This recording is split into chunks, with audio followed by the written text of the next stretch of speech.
ዘን የመጣ ነው። አብርሃምን ሰላም ለውጧት ሄድኩኝ። ከዛ በኋላ በዛው ልጁን እያዘጋጀው ነበረ። አዲስ ነው ልምጣ ብዬ ፖዘቲቭ ነገር ስላሰብኩ ነው እንጂ አንቺ አብርሃምን ለማናደድ ወይም ደግሞ አንዳንድ ተግባሮችን ልታደርጊ እንዳሰብሽው አይነት መጥፎ ነገር አስቤ አይደለም እዚህ የመጣሁት። ልጁ ግን እንዴት እንደሚያይሽ አይተሽዋል? እጁን ራሱ እየወዘወዘ ነው ያለው። እንደው አቅሙ ኑሮት በጥፊ ቢያጣፋሽ ራሱ ፍላጎቱ ይመስለኛል። በዚህ ልክ ደግሞ መለማመጥ አይጠበቅባችሁም። ሄርሜላ አብርሽን አፍንጫውን ይዛ ልጁን ለሩታ እንዲመልስ አደረገችው። ሙሉ መረጃውን የማቀርብላችሁ ይሆናል። እስከ ቪዲዮ ፍጻሜ አብራችሁን ቆዩ። ሰላም አለይኩም ወራህመቱላሂ ወበረካቱ። ውድና የተከበራችሁ የቻናሌ ቤተሰቦች ሰላማችሁ ይብዛ። ለዚህ ቻናል አዲስ ከሆናችሁ ሰብስክራይብ፣ ላይክ፣ ሼር እያደረጋችሁ ቤተሰብ መሆናችሁን እንዳትረሱ። አዳዲስ ታማኝ ቪዲዮዎች በፍጥነት ስለቅ እናንተ ጋር እንዲደርስ የደውል ምልክቷን እየተጫናችሁ ማለት ነው። እናም ውድ ቤተሰቦች እንግዲህ ትናንትና ሄርሜላ ናት በነገራችን ላይ ለአብርሽ ወስዳ ልጅ እንድትሰጥ ወይንም ደግሞ እንዲሰጥ አብርሽን ያስገደደችው ማለት ነው። በአብርሽ ሁኔታ በአብርሽ አያያዝ እንደውም እኔ እሷን ሩታን በደንብ አመላልሶ በስተመጨረሻ እሷ ሩታ ሲደክማት ራሱ ጋር ሊያስቀረው ነው የሚል ስጋት ራሱ ነበረኝ ማለት ነው። ነገር ግን እንግዲህ ውሽሚት እንዲህ አፍንጫውን ይዛ ነው ልጁን እንዲወስድ እንዲመልስ ያደረገችው ማለት ነው። በጧት እንቅልፏን አታ በጧት ተነስታ ናንሂድ ልጁን መስጠት አለብን ብላ አስገድዳ ነው እንግዲህ ልጁን ወስዶ እንዲሰጥ ያደረገችው ማለት ነው። እና በጣም ገራሚ ነው። አብርሽ ለሄርሜላ ታዛዥ ሆኗል ማለት ነው። እና በቃ እኔ አንድ ልጅ ወለጂ እኔ ለማስወለድ ምን ያንሰኛል እያለ ነበረ ማለት ነው። እና የነሱን ሁኔታ ደግሞ ተመልከቷት። የነሱ ሁኔታ ስታይ ማለት ነው እንዴት በቃ የመውለድ ጉጉቷን እንደጨመረ የሄርሜላ ማለት ነው። እንደዚህ ህፃኑ ጋራ ሲቦርቅ ምን ሲል እንደውም እውነት ከዚህ በኋላ ትልቅ ሰው ታገኛለህ እያለችው ነበረ ሄርሜላ ማለት ነው። ምክንያቱም በዚህ ሁኔታ ከቀጠልክ ችግር ነው፣ ስብሰባ መሀል ላይ ራሱ እንደዚህ እንዳትሆን ፈራለሁ እያለችው ነበረ። አብርሽ ከህፃኑ ጋራ ያለው ነገር የሰሞኑ ለየት ያለ ነገር ነው። ይሄ ከልጁ ጋር ያለው ኮንታክት 10 ጊዜ ሩታ ማግኘቱ ሰላም ነስቷታል ሄርሜላን። ደስታ አልሰጣትም፣ በቃ የሆነ ምቾት አልሰጣትም። ገባችሁ? እና የመውለድ ጉጉቷ በጣም ነው እየጨመረ ያለው። እነሱ ደግሞ እንግዲህ ካልወሰንልሽ እያሉ ነው ማለት ነው።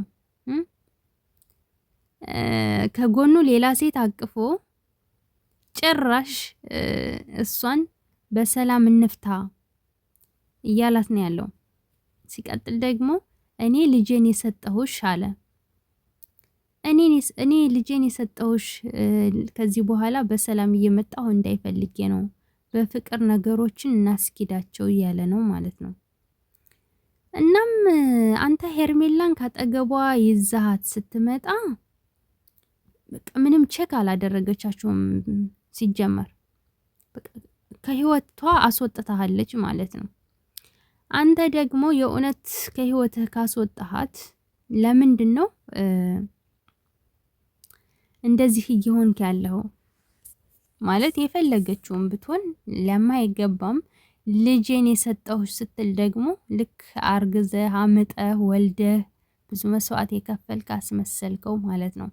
ቢያንስ ልጃችንን ነው የሚባለው እንጂ ልጄን አይባልም። እና ሩታ በጣም ነው የሳቀችው ልጄ ሲል ማለት ነው። እና ሩታ የተናገረችው ለምሳሌ የኔ ንግግር እየተሰማ አይደለም፣ ግን አንተ በምትፈልገው መንገድ እኔ እየሄድኩልህ ነው እንደውም እያለች ነው። ትክክል ናት እና አልተሳሳተችም። ከጎን ላይ ሌላ ሴት ኑራ አንቺ ሌላ ሰው ጋር ህይወት መጀመር የለብሽም፣ እዚህ ቤት ስመጣ ማየት የለብኝም የሚባል ነገር ይሄ ራስ ወዳድነት ነው። እና የራሴን ላይፍ እየኖርኩኝ ነው። እኔ ለማናደድም ሆነ ለማቃጠል አይደለም፣ የራሴን ህይወት ነው እየኖርኩ ያለሁት። ሲቀጥል ደግሞ ለማቃጠል ለማናደድ መስሏሽ ታይቶሽ ከሆነ ውሽሚት እሱ እንደዛ እያደረገ ነው ያለው ማለት ነው ብላለችና በቃ ምንም እኮ ይሄ ነገር ሲጀምር ማለት ነው አለህ። ለማንኛውም ለሁሉም የሚጠቅም ነገር የለውም። ለህፃኑ ጥሩ በሰላም መፍታታችሁ ነው ነገሩን ማለት ነው። እና ሩታ እንግዲህ ከደስታ ጋራ መገናኘቷን እንድትቀጥል ነው ማለት ነው። አብርሽ ደግሞ ህፃኑን ለማየት ሲመጣ እየተቃጠለ ይቀጥላል ማለት ነው። በዚህ መሀል እንግዲህ የሚፈጠሩ ነገሮች ሊኖሩ ይችላሉ፣ የምናይ ይሆናል። እና ሩታ ወስናለች፣ ቆርጣለች። ምክንያቱም እኔ ራሴን ላይፍ እየኖርኩኝ ነው ብላ ተናግራለች። በእኔ ውሳኔ ላይ ጣልቃ አትግቡ፣ ሁለታችሁም እኔ የፈለኩትን ማድረግ መብት አለኝ እያለች ነው ማለት ነው። እና አዎ የፈለገችውን የማድረግ መብት አላት። ማንም እንደዚህ አድርጊ ሊላት አይችልም። አብርሽም ደግሞ ራስ ወዳድነትን በልክ አድርገው የልጅህ እናት ናት። ቢያንስ ከሳምንት አንድ ቀን ነው እኮ ማየት ሲጀመር የሚፈቀድልህ። ስለዚህ ካፌ ላይ መገናኘት ትችላላችሁ። የግድ ቤት መምጣት አይጠበቅብህም ሲጀመር።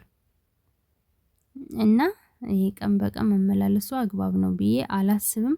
ደስታም እንግዲህ ሰሞኑን ጠፍቶ ነበረ። አሁን እንግዲህ ይመጣል ብዬ አስባለሁኝ። ሲቀጥል ደግሞ ሩታ እንግዲህ ወይ ዛሬ ወይ ነገ በቤቷ ትመጣ ይሆናል። ምክንያቱም ለመዝናናት ከሄዱበት ቦታ ተመልሰው ወደ ቤቷ ተመልሳለች። አብርሽም እንግዲህ ከእንትና ጋራ ይቀጥላል ብዬ አስባለሁኝ የተወሰነ ጊዜ። ሩታም ደግሞ ያው እንግዲህ በቤትሽ ነይልን። ሲቀጥል እንግዲህ ኖባም ጠፍቷል እና እነሱም ከዚህ በኋላ ይመጣሉ ብዬ አስባለሁኝ። ትናንትና አቡሽም እንግዲህ እንዳያችሁት መጥቶ ከአቤል ጋራ ሲያወሩ ነበረ። እናም ይመጣሉ ጠፍተዋል ምናምን ኮመንት ላይ ያየው ነበረ ማለት ነው። እና እንደውም አንድ ኮመንት እና ሄርሜላን በሲኖ መጨፍለቅ ነበረ።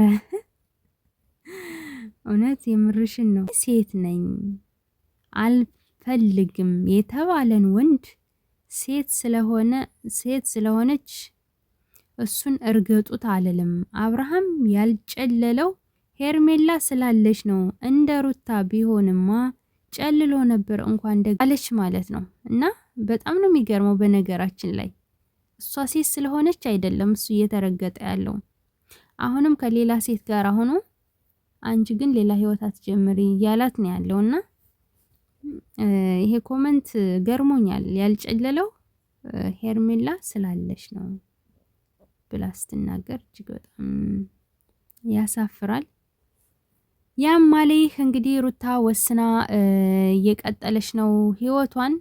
እነሱም እንግዲህ አብረው እንትን ማለታቸው የማይቀር ነው። እና ውድ ቤተሰቦቼ የዛሬው ቪዲዮአችን ይሄን መስል ነበረ። ላይክ ሰብ ማድረጋችሁን አትርሱ። በቀጣይ በአዲስ ቪዲዮ እንገናኝ። ሰላም ቆዩልኝ።